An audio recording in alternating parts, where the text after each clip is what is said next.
Light चली गई।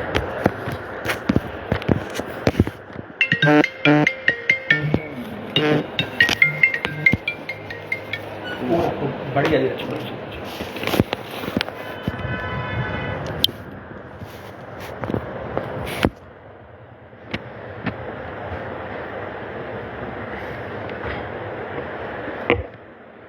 जितने साथी जुड़ते जाएं, राज बहादुर भाई, संजय भाई, इसको शेयर करा दो सारे ग्रुपों में, सारे ग्रुपों में ज़्यादा से ज़्यादा शेयर करा दो, फिर अपनी बात रखना स्टार्ट करें।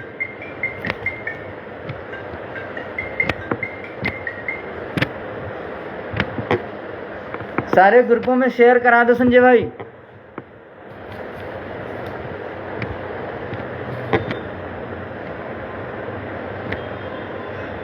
शयन भाई नमस्कार।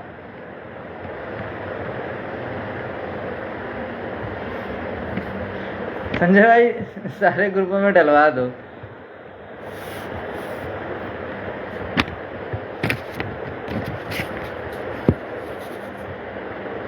ओके मित्र प्राज्वल भाई, बहुत बहुत धन्यवाद। अभी आपका मैसेज देखा हूँ, फिर मैं सोचा लाइव आने ही जा रहा हूँ, क्या रिप्लाई करूँ। प्रांजल भाई, संजीव भाई गुड आफ्टरनून, प्रदीप राज भाई राम राम भाई। 10-20 लोग और जुड़ जाएं, फिर बात रखना स्टार्ट करते हैं।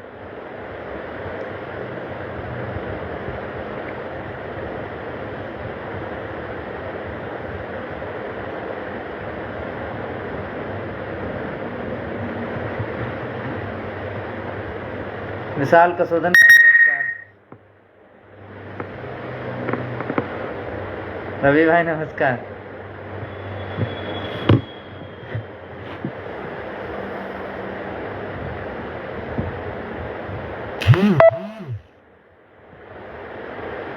चलिए आप लोग शेयर करते रहिएगा और लोग जुड़ते रहेंगे, बाकी जो जुड़ेंगे और उसके बाद ग्रुपों में लिंक चला जाएगा तो लोग वहाँ से भी सूचनाएं लेते रहेंगे। सबसे पहले सभी को नमस्कार, और पूरे प्रदेश और व्यक्तिगत हमारी तरफ से पूरे अहले वतन को और पूरे प्रदेशवासियों को ईद की हार्दिक मुबारकबाद। ईश्वर करे इस ईद पर सभी की जो भी इच्छाएं हैं वो पूरी हों, और अल्लाह से भी यही दुआ है कि सब स्वस्थ रहें, मस्त रहें। बात करते हैं अपने मुद्दे को लेकर के, जिस पर कल सत्यपाल भाई कुछ काम था, इस वजह से हम गायब हो गए थे, स्वास्थ्य नहीं सही था। बात रखते हैं क्योंकि कल एक बेसिक विभाग में माननीय शिक्षा मंत्री सतीश द्विवेदी का नाम है, संदीप सिंह के साथ मीटिंग थी, और मीटिंग का सार क्या रहा क्या नहीं रहा लगभग विजय भाई ने आप लोगों को बता ही दिया। और चूँकि कई लोग मेरे पास भी फ़ोन कर रहे थे, परेशान थे, तो मैंने कहा ठीक है, मैं टाइम निकाल करके एबीएस भाई बहुत बहुत आभार आपका ज्वाइन करने के लिए। आप यार एक बार एबीएस देशबंधु भाई, आपसे निवेदन है कि एक बार आप टाइम निकाल करके चंदन भाई से संपर्क कर लीजिएगा। बहुत बहुत धन्यवाद एबीएस भाई, आप एक बार चंदन से बात कर लीजिएगा, बड़ा मुरीद हैं आपके नाम से, शायद उन तक कि हमारी बात पहुंचे, तो आप जरूर एक बार चंदन भाई से संपर्क करिएगा। खैर बात रखते हैं अपनी मीटिंग कल हुई। जो लोगों में सबसे बड़ी उहाँ पुहाँ की स्थिति थी, और वो ये थी कि भाई मैं समझता हूँ कि होनी भी चाहिए, क्योंकि जिस तरीके से लोगों ने लोगों के बीच एक मैसेज फॉरवर्ड किया कि यहाँ पर केवल और केवल लोग रिविजिट करने का प्रयास कर रहे हैं और सोच रहे हैं कि उसमें किसी भी तरीके से 2,500 सीटें मिल जाएं, रंजीत यादव, विजय भाई या अन्य लोग जिनका भी होना है वो उत्तर कुंजी के माध्यम से या रिविजिट के माध्यम से आ जाएंगे तो उनका हो जाएगा। इसलिए ये लोग इस चीज़ का प्रयास कर रहे हैं। लोगों में इस चीज़ को लेकर के बहुत ज़्यादा संशय था, और मैं समझता हूँ होना भी चाहिए, स्वाभाविक है, क्योंकि बात नौकरी की है, और इतना संघर्ष करने के बाद कोई भी चीज़ों को इस तरीके से अलग होते या अपना सिलेक्शन ना होते नहीं देखना चाहता। उसी को मद्देनज़र रखते हुए, ध्यान में रखते हुए, कल हमारा प्रतिनिधिमंडल माननीय शिक्षा मंत्री जी से माल एवेन्यू में उनके आवास पर मिला था, जिसको लेकर के बहुत सारे लोगों में वहाँ पे किसी की कौन डेलीगेशन में जाएगा, कौन नहीं जाएगा। क्योंकि विजय भाई का प्रयास था कि डेलीगेशन ऐसा होना चाहिए जिसमें सभी की महत्वाकांक्षाएं समाहित हों। महत्वाकांक्षाओं का मतलब जिनका थोड़ा सा गुणांक कम है, तो वो ये ना सोच पाए कि हमारी बातें नहीं रखी गई, या जो मध्यम वर्गीय गुणांक था उनको भी लेकर के जाया गया, जो उच्च गुणांक था उनको भी प्रतिनिधित्व दिया गया, साथ साथ में हमारी बहनें थीं उनको भी प्रतिनिधित्व दिया गया, और इसके साथ साथ एससी कैटेगरी में हमारे बड़े भाई नवनीत भाई थे, रामदयाल भाई थे।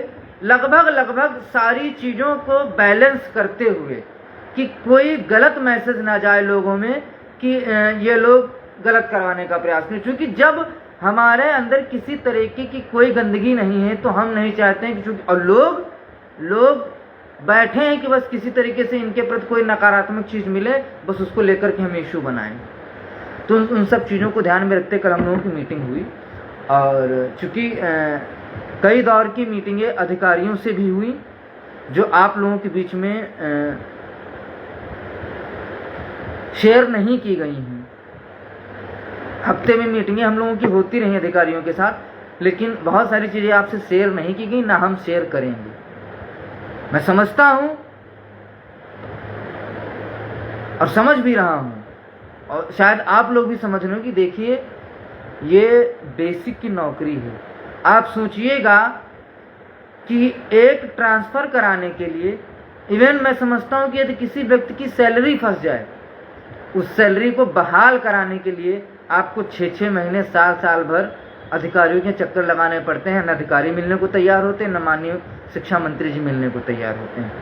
आपके मुद्दे को लेकर के पूरा विभाग, माननीय शिक्षा मंत्री जी, प्रमुख सचिव साहब, सब लोग प्रतिबद्ध हैं।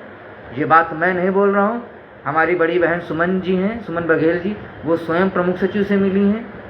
उनसे उन्होंने खुद अवगत कराया है कि चीज़ें हम लोग चाह रहे हैं कि आपके साथ हों। कल एक चीज़ बहुत बढ़िया हुई, उसके गवाह मैं बता दूं,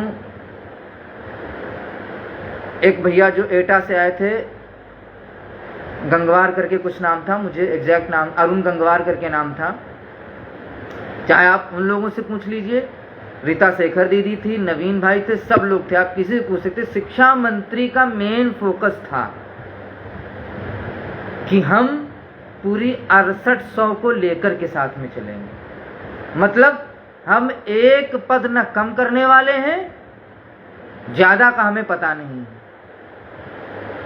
तो हम किसी भी तरीके से किसी भी कैंडिडेट का अहित नहीं चाहते हैं। यानी कि यदि कल को 6800 लेकर के विभाग प्रोसीड करता है, तो उसमें यह नहीं होगा कि 6800 से वो सीटें 6877 या 90 हो जाएं या 99 हो जाएं, जो भी रहेंगी, या 6790 हो जाए, 99, जो भी चीज़ें रहेंगी पूरी 6800 एग्जैक्ट रहेंगी। उससे ज़्यादा होने की प्रबल संभावना है। इन्होंने रिविजिट किया तो उम्मीद है, और ये बड़ा एक अच्छा हम लोग सोच भी पा रहे हैं कि ईश्वर ने चाहा तो 6800 से ज़्यादा ही सीटें रिविजिट में मिलेंगी। ये मेरा व्यक्तिगत एनालिसिस है, मेरे विचार हैं, इसको विभाग से या किसी व्यक्ति विशेष से ना जोड़ा जाए।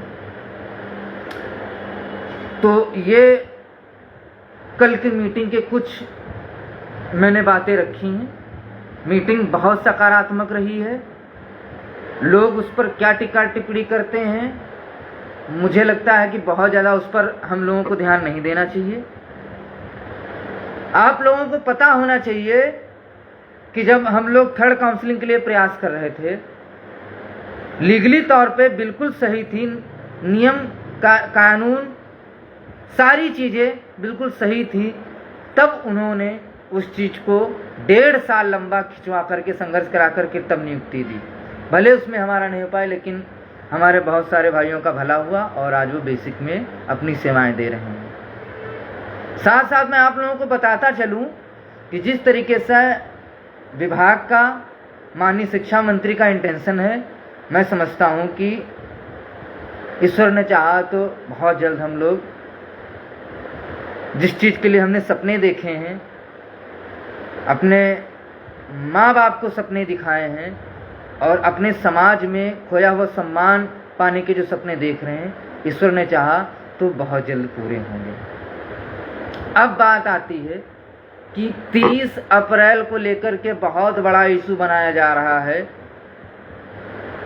देखिए, बेसिकली इसमें 2-3 लोग हैं, जैसे अंकित यादव हो गए, हमारे बड़े भाई सरवन जी हो गए, बड़ा फड़फड़ा रहे हैं कि 30 अप्रैल तक देखूंगा, उसके बाद मैं किसी की नहीं सुनूंगा।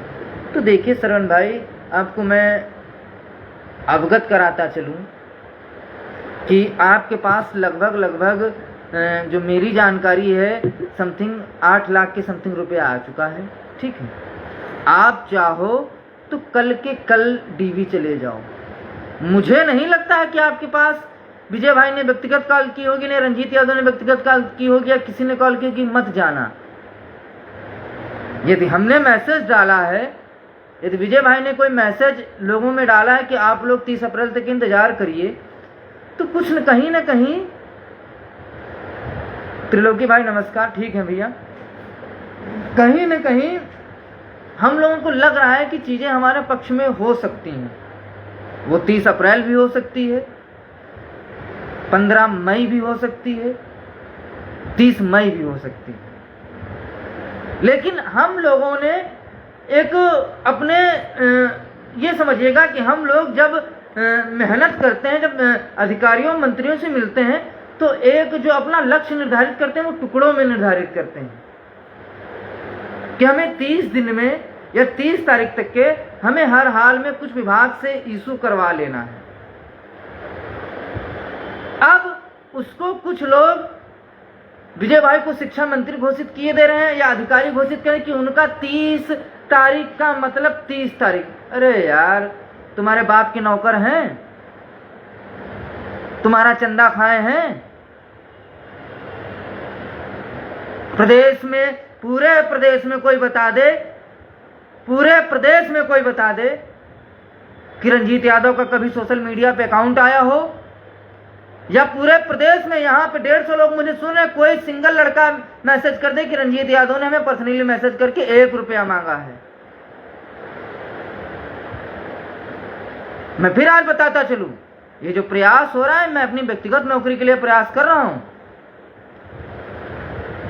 मैं समाज का ठेकेदार बन के नहीं हूं, मैं पहले बता दे रहा हूं।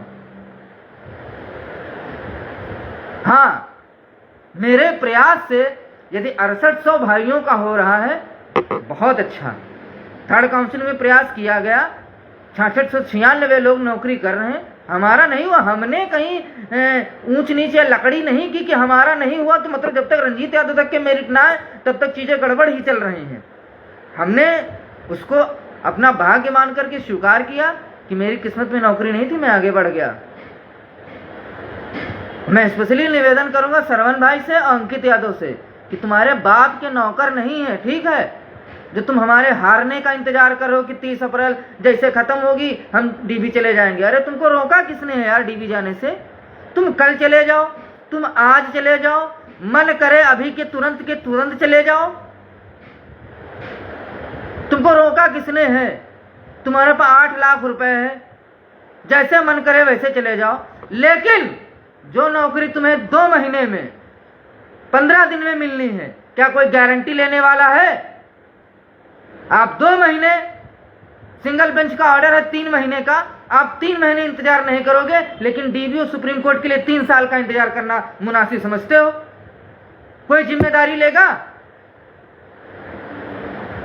कि हमारा केस अनलिस्टेड जीवन में कभी नहीं होगा? कोई जिम्मेदारी लेगा कि सरकार की तरफ से एजी मौजूद रहेंगे? कोई जिम्मेदारी लेगा कि जज साहब परमानेंट हमारा केस सुनेंगे? कोई जिम्मेदारी लेगा कि सरकार की तरफ से परमानेंट वकील हमारा मौजूद रहेगा? कोई गारंटी लेगा कि सरकार नहीं भगेगी? कोई गारंटी लेगा कि भास्कर एंड कंपनी के वकील जो है हर डेट पे मौजूद रहेंगे? कोई ये गारंटी लेगा कि जनरल के वकील अपना वकील भेजेंगे? है किसी की हिम्मत? जिस तरीके से आज सरवन भौंक रहे हैं, चिल्ला रहे हैं, परेशान हो रहे हैं, मैं कह रहा हूं कि हमने 30 अप्रैल की डेडलाइन दी, हम तुमसे 6 महीने की डेडलाइन मानते, तुम फाइनल करा पाओगे? तुम्हारे औकात है फाइनल कराने की?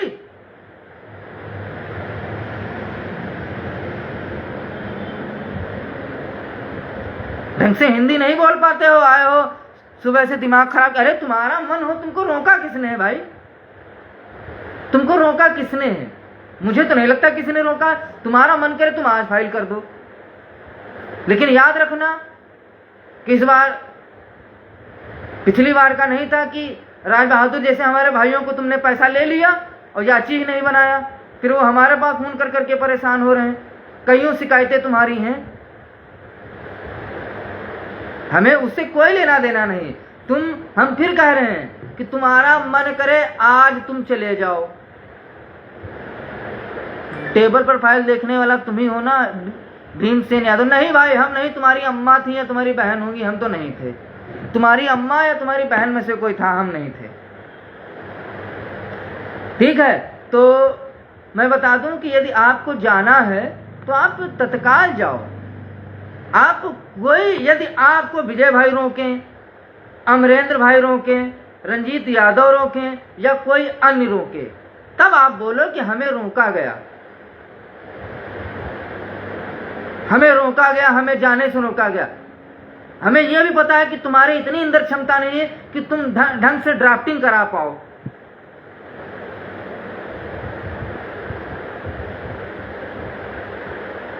हमें यह भी पता है कि तुम्हारी इतनी औकात नहीं कि तुम ढंग से ब्रीफिंग करा पाओ या ड्राफ्टिंग करा पाओ। ड्राफ्ट नहीं करा पाओगे अपनी अपील, और बताओ कौन कहता है कि हम सिंगल बेंच से हार गए हैं? 6800 बहाल होती और एक तरीके से इनडायरेक्टली जज ने लिबर्टी दे दी है सरकार को।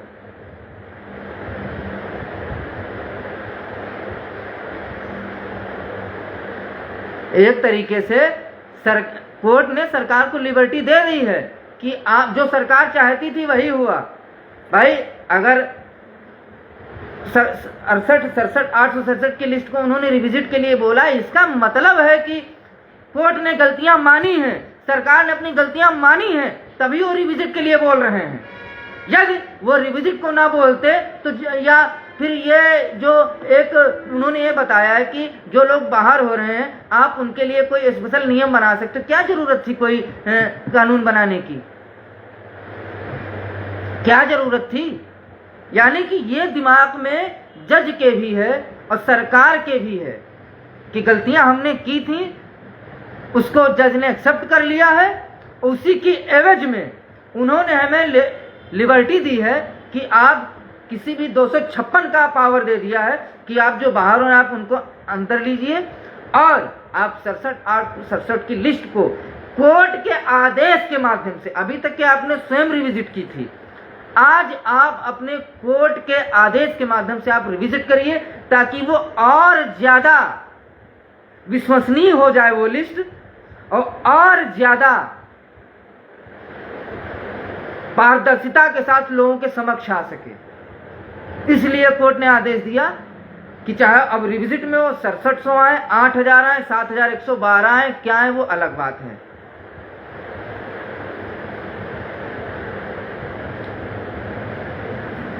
वो कौन आते हैं वो अलग बात है, कितनी सीटें आती हैं वो अलग बात है, लेकिन अपनी महत्वाकांक्षाओं के लिए व्यक्तिगत हमको टारगेट करना या रंजीत को टारगेट करना है, विजय को टारगेट करना कहां तक के सही है? हमें पता है आप में से कोई भी डीबी जाएगा, कोई भी डीबी जाएगा, वो हमारे ऊपर, विजय भाई के ऊपर, अमरेंद्र के ऊपर लांछन जरूर लगाएगा, 100% लगाएगा। क्योंकि जब तक आप लांछन नहीं लगाओगे आप मार्केट में फेमस नहीं हो पाओगे।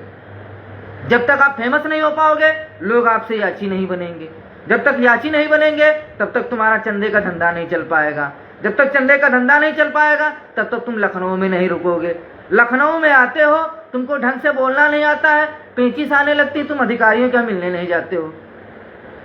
अरे मूर्ख, तुम उस दिन लाइव में क्या कह रहे थे कि जिंदगी बीत जाएगी, चाहे नौकरी मिले चाहे मिले, मैं अधिकारियों से मिलने सही नहीं जाओगे, तुम्हारी क्षमता ही नहीं मिलने की। तुम मिलोगे क्या? क्या मिलोगे?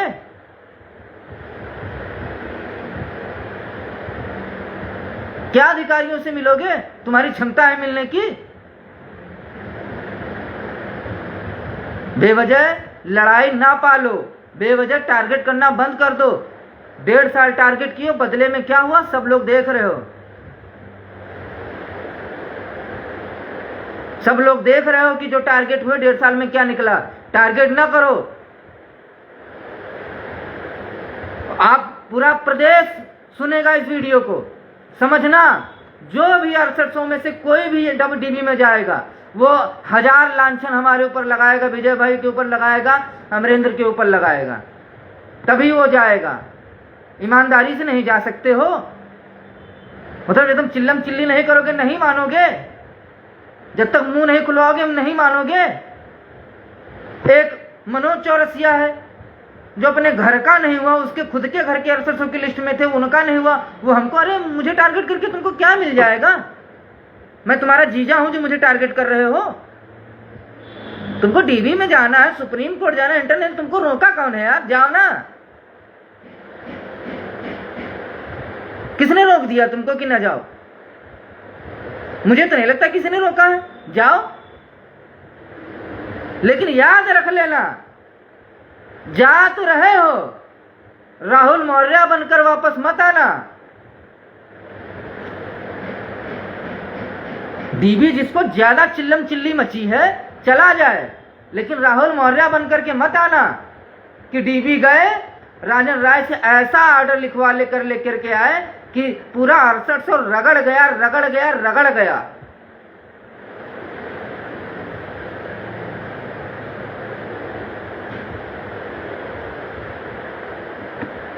स्टे नहीं हटवा पाए।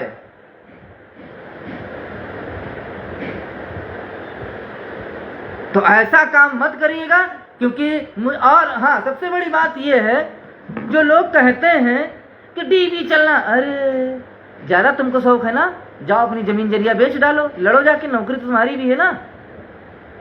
लूटने का अड्डा बना लिए हो, मुंह उठाए बस चले आए यहाँ, चिल्ला दिए, बंद हो गया।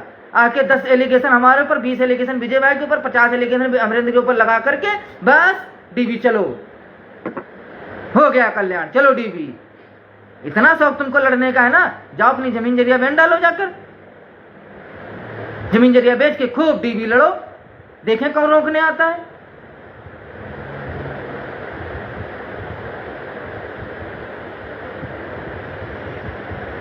आए हैं ज्ञान देने। हाँ, एक चीज और, सरवन चौरसिया का कल मैं एक कमेंट देख रहा था, यदि 30 मई अप्रैल तक के यदि हम लोग डीबी नहीं गए, उसके बाद कोर्ट बंद हो जाएगी, तो जिम्मेदार कौन होगा? बता दो, जिम्मेदार हम होंगे, रंजीत यादव होंगे, कह दो, कह दो, रंजीत यादव जिम्मेदार होंगे, विजय यादव जिम्मेदार होंगे। यदि 3 महीने के अंदर हम लोग याची नहीं बने तो हमारी 6800 लिस्ट की तरीके से पैरवी कौन करेगा?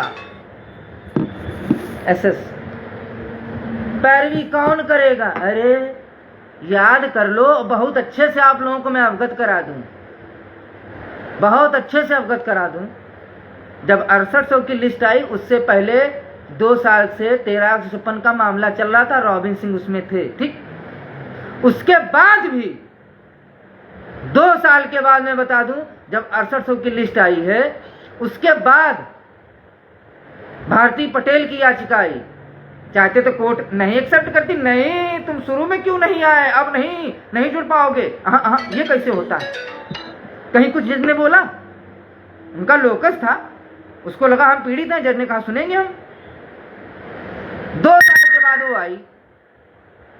इसके अलावा जर्नल की तरफ से एक और याचिका आई थी जिस पर सरकार से काउंटर मांगा गया था, मुझे नाम नहीं याद आ रहा इस समय। वो तो अभी रिसेंटली 3 महीने 4 महीने पहले आई थी, ऑर्डर के आने के 2 महीने पहले आई थी। कैसे एक्सेप्ट हो गई कोर्ट में? मतलब तुम ही एक ज्ञानी हो कि 3 महीने के अंदर नहीं जाएंगे तो कुछ नहीं होगा। तुम एक दिमाग लगाते हो, बाकी सब पागल हैं। तुम जो है बादाम खा के पैदा हुए हो, बाकी सब जो वहां गोबर खा के पैदा हुए हैं। क्यों लोगों को मोहिनी तिवारी किसी से पूछना कभी पहले थी? सरकार को उस पर भी काउंटर देना पड़ा मोहिनी तिवारी पे। ऑर्डर आने के 3 महीने पहले वो आई थी कोर्ट में। कोर्ट चाहता तो उसको एक्सेप्ट ना करता कि नहीं करेंगे एक्सेप्ट, लेकिन करना पड़ा ना। सुप्रीम कोर्ट का आदेश है, ठीक है। यदि कोई पीड़ित है वो साल भर बाद आए चाहे 2 साल भर बाद आए, यदि मामला उसका कोर्ट में चल रहा है, वो अपना भी उसमें पार्टी बनकर के यदि अपनी भी बात रखना चाहता है, वो स्वतंत्र है, अपनी बात रख सकता है। कोर्ट इसीलिए बनाई गई है। लोगों को भ्रमित ना करो। मोहिनी तिवारी 2.5 साल के बाद कोर्ट में आई थी, उस पर भी सरकार को काउंटर देना पड़ा।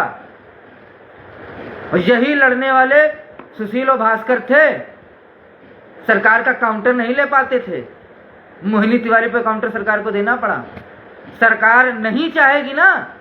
68,500 का मामला देख लीजिए, 12,460 का मामला देख लीजिए। आज भी मामले पानी मांग रहे हैं कोर्ट में, डेट नहीं लग पा रही है। यही सरकार वहां भी अपना सब कुछ कर रही है। जब 6800 की लिस्ट आई, सरकार थोड़ा सक्रिय हुई, इसको करना चाहती थी, इसलिए उसने पैरवी की, इसलिए मामला जल्दी सॉर्ट आउट हुआ। नहीं तो मैं बता दूं, जिंदगी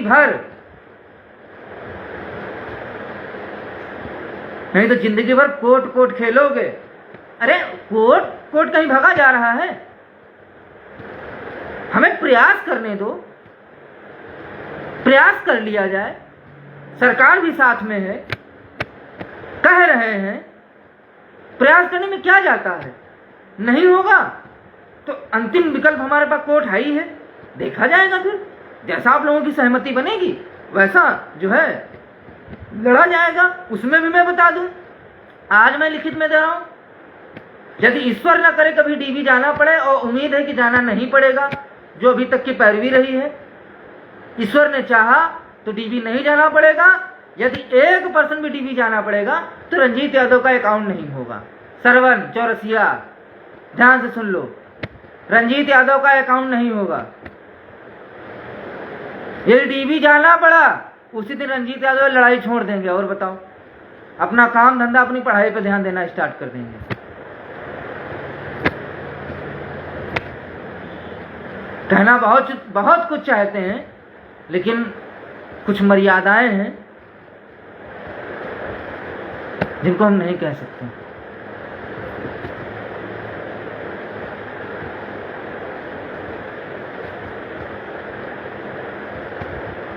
वीरेंद्र गुप्ता कब तक प्रयास करेंगे बड़े भाई? जब तक के हमें आखिरी उम्मीद दिखेगी तब तक हम प्रयास करेंगे।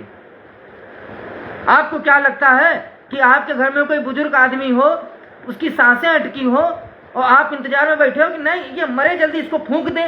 वो पता चला वो 15-20 दिन की सांसें अटकी हैं, तो क्या तुम उसको हॉस्पिटल ला के फूंक दोगे, जिंदा जला दोगे?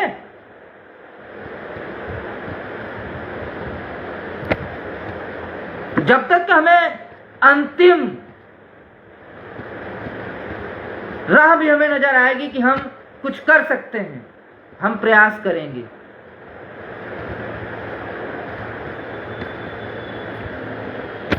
हमारा अंतिम विकल्प कोर्ट है, लेकिन पहला विकल्प केवल और केवल अपनी पैरवी है, वो भी विभागीय अधिकारियों, मंत्री जी के साथ। वीरेंद्र भाई, आप ही के जैसे बहुत सारे लोग थे, आप भी थर्ड काउंसलिंग में जुड़े थे, ठीक है। आप भी इसी तरीके से परेशान होते थे कि भाई कब आएगी 1.5 साल यही हो रहा, बहुत जल्द। हुई ना? हुई कि नहीं हुई? आतुर मत हो। जब दौड़ना हमको है, प्रयास करना हमको है, पैसा तुमसे लेना नहीं है, अपने पैसे से हम प्रयास करें, तो तुम घर बैठे क्यों आतुर हो रहे हो भाई?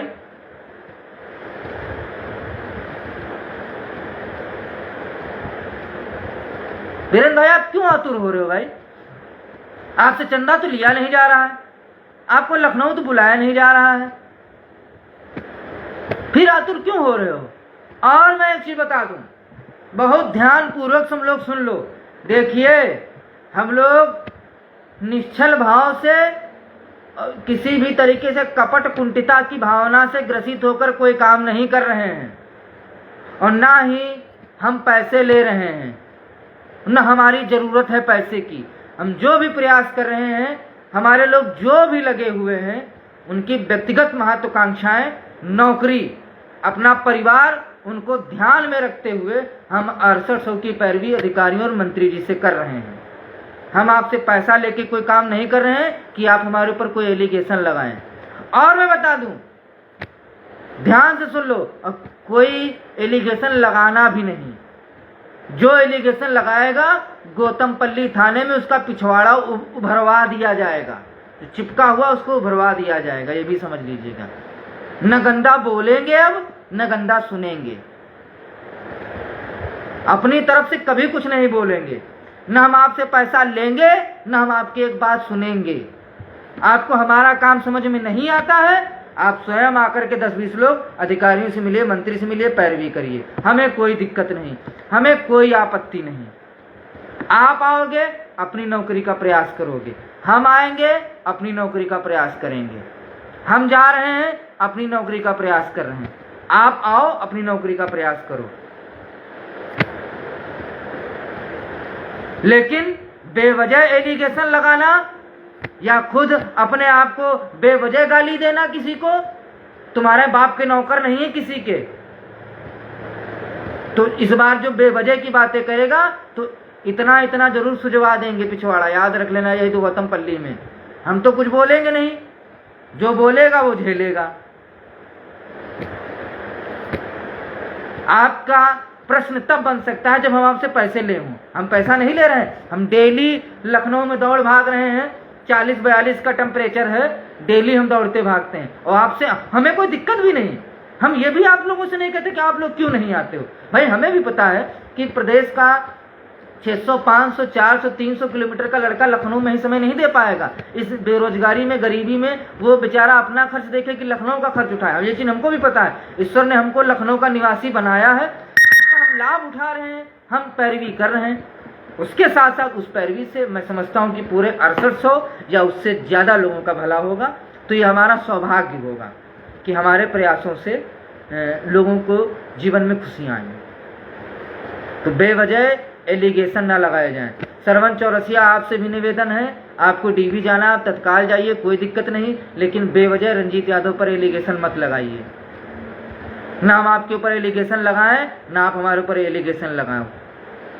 लेकिन हमें पता है आपकी महत्वाकांक्षा है कि जब तक रंजीत यादव को, विजय यादव को बदनाम नहीं करेंगे, अमरिंदर को बदनाम नहीं करेंगे, हमें पैसा कैसे मिलेगा। इस वजह से आप ये सब एलिगेशन स्टार्ट किए हो फिर से। तो निवेदन है, नौकरी ले लो। यदि कोई गारंटी देता हो कि हमारा केस अनलिस्टेड नहीं होगा, कई सारी बेंचें चेंज नहीं होंगी, सरकार के वकील मौजूद रहेंगे, हमारे वकील समय पे मौजूद रहेंगे, मामला हम 4-5 महीने में फाइनल करा लेंगे, तो आपका स्वागत है, आप आइए, कोर्ट में लड़िए, कोई दिक्कत नहीं।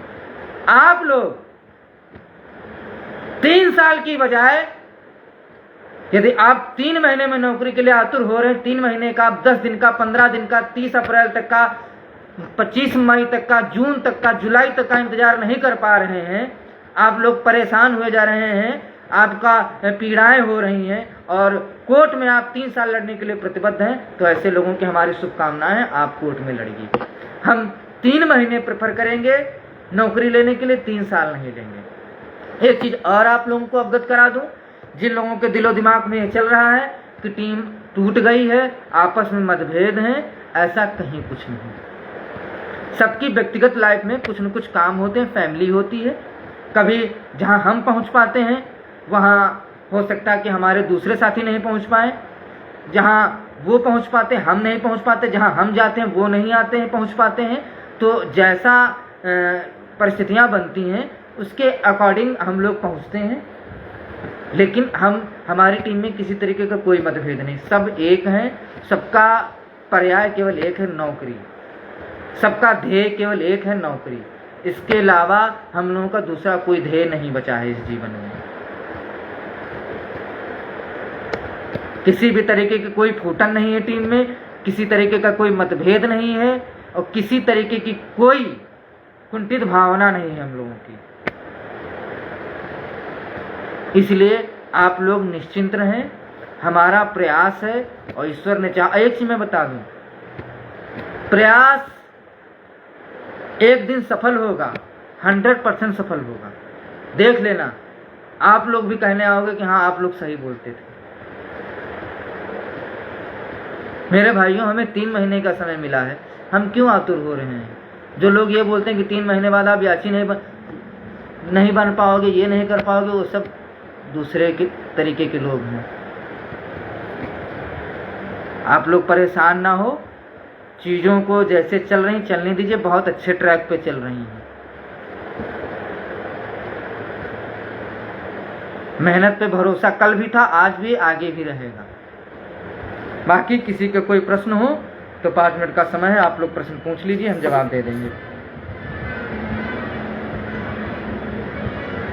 कोई बात छूट रही हो तो आप लोग बोल दीजिए, हम जो है जवाब दे दें उसका। हाँ, आपको सहयोग यदि करना है, यदि कुछ सहयोग करना है आप लोगों को, 10 रुपए, 20 रुपए, 10 रुपए, 20 रुपए, 5 रुपए, 51 रुपए, 101 रुपए, 201 रुपए, 11 रुपए, 21 रुपए, यदि आपको सहयोग करना है तो हमारे धरने में हमारे भाई बैठे हैं, रामदयाल भाई, अवनीश भाई और भी हमारे साथ के भाई हैं, उनको आप सहयोग करा दीजिएगा और कर दीजिएगा।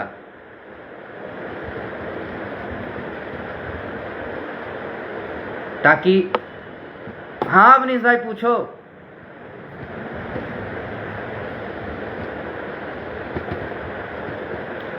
उम्मीद है संजय धनंजय भाई जुलाई की डेट जाएगी। रामदयाल भाई का अकाउंट जारी हुआ है, हम नहीं कह रहे हैं आपसे कि 1000, 2000, 3000 सहयोग कर दीजिएगा। पूछ लो अवनीश, पूछ लो। लेकिन आप लोग 21 रुपए, 11 रुपए का, 51 रुपए का, 101 रुपए का, 201 रुपए का सहयोग जरूर कर दीजिएगा। 6800 लोग हो, यदि उसमें से 500-600 लोग भी 11-11 रुपए का सहयोग कर देंगे तो उन भाइयों को थोड़ा सा राहत मिल जाएगी, घर से राशन पानी नहीं मंगाना पड़ेगा और उनको भी धरना करने में भी ऊर्जा प्राप्त होगी। रामदयाल भाई का अकाउंट है, आप लोग उसको जारी करा दीजिए, उस पर पैसा डाल दीजिए। अवनीश पूछो।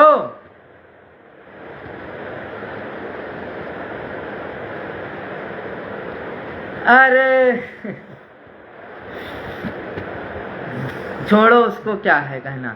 ठीक है, तो यही सारी बातें थी। बहुत सारी बातें जो आपके समक्ष नहीं रखी जा सकती वो नहीं रखी गई हैं, वो अंदर की चीजें हैं। बाकी ये समझिएगा कि बहुत जल्द कल्याण होने जा रहा है। वीरेंद्र कुमार भाई लखनऊ आ जाओ, दुख की घड़ी कल समाप्त करा देंगे। आओ तो एक बार आके, फोन नहीं करते हो कि लखनऊ आए हैं, फोन कर लो, बात कर ले। घर बैठे बैठे पीड़ित हुए जा रहे हो। नहीं प्रांजल भाई, बिल्कुल देखिए, कोर्ट, हम फिर बता रहे ना, कोर्ट हमारा अंतिम विकल्प है। कोर्ट हमारा अंतिम विकल्प है। हमारा प्रयास है एन प्रकरण किसी भी तरीके से, एन प्रकरण किसी भी तरीके से बाहर से काम हो जाए। राजेंद्र सिंह सिंसनवार मंत्री से क्या हुआ? मंत्री जी ने बोला कि बहुत जल्द नियुक्ति मिलेगी। सुशीला बहन क्या है क्वेश्चन? नहीं लालचंद्र यादव, हम सब आपके साथ ना, हमारे साथ न रहो, अपनी नौकरी के साथ रहो। हमारे साथ रह के क्या करोगे? कि हमारी जमीन जायदाद बंटवाओगे? हम हिस्सा नहीं दे पाएंगे। हमारे साथ रहने का प्रयास मत करो, अपनी नौकरी के साथ रहो। हाँ सुशीला बहन, बिल्कुल करना चाहते हैं और प्रतिबद्ध भी हैं। उसको लेकर के मीटिंग भी हो गई, निर्णय भी लिए जा चुके हैं सुशीला बहन।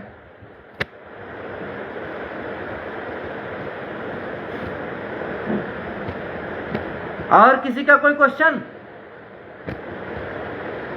हाँ लालचंद्र भाई, अपनी नौकरी के साथ रहो, रंजीत यादव चक्कर में न पड़ो। आज तुम हमारे साथ हो, कल बताओगे कि चलो आधा हिस्सा बंटवाओ, हम अपनी जायदाद का हिस्सा देते फिरे तुमको।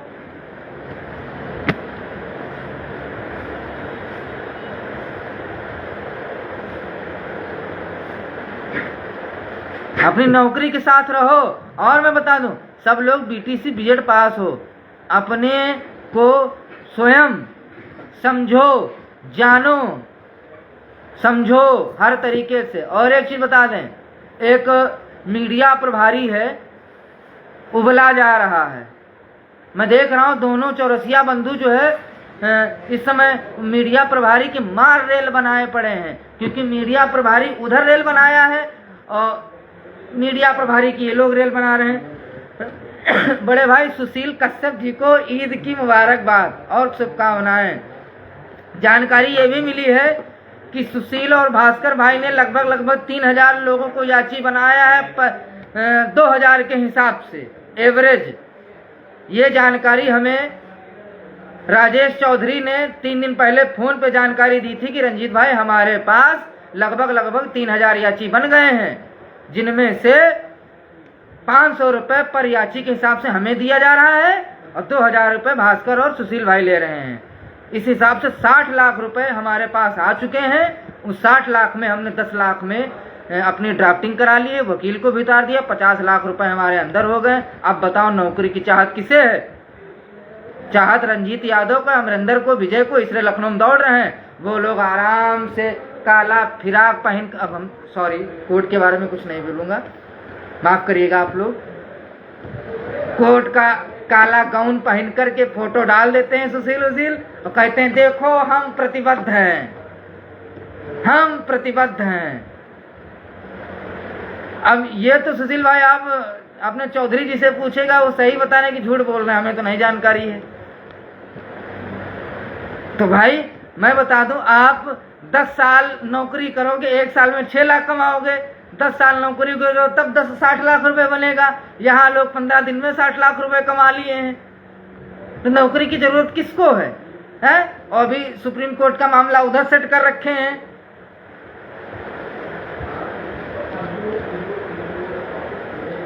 सोचने वाली बात है, समझने वाली बात है। हम अपने आप को पिछड़ा दलित क्यों मानते हैं?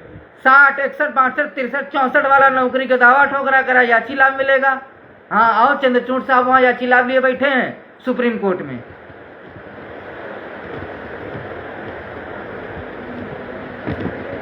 ओबीसी का 61, 62, 63, 64, 65 वाला जो है याची लाभ लेगा। और चंद्रचूड़ साहब बैठे हैं, तुमको याची लाभ दिलाएंगे, बहुत अच्छे से दिलाएंगे।